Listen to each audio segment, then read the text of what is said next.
Hello friend, আজ তোমাদের সাথে একটা অন্যরকম ট্রিটমেন্ট নিয়ে আলোচনা করব, যেটা সমস্তটা আয়ুর্বেদিক ট্রিটমেন্ট। এখন সবাই আয়ুর্বেদিকের উপর প্রচন্ড ঝোঁক দিয়েছে, কোনো কেমিক্যাল চাইছে না। সেই জন্য পরিবর্তন পার্লার অ্যান্ড একাডেমি তোমাদের জন্য এই আয়ুর্বেদিক ট্রিটমেন্টটা নিয়ে চলে এসেছে।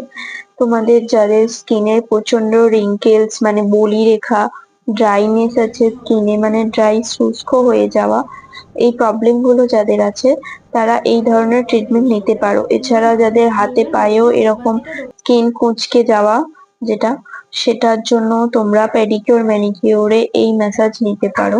যাদের বয়সের ছাপ স্কিনে এসে গেছে তারাও স্কিন টান রাখতে এই মোমবাতি ফেসিয়াল নিতে পারো। এটা একটা আয়ুর্বেদিক ট্রিটমেন্ট। যারা স্টেরয়েড ক্রিম মেখে বা স্টেরয়েড জাতীয় ওষুধ খেয়ে স্কিনকে নষ্ট করে ফেলেছো বা স্কিনের লেয়ার পাতলা হয়ে গেছে, তারা এই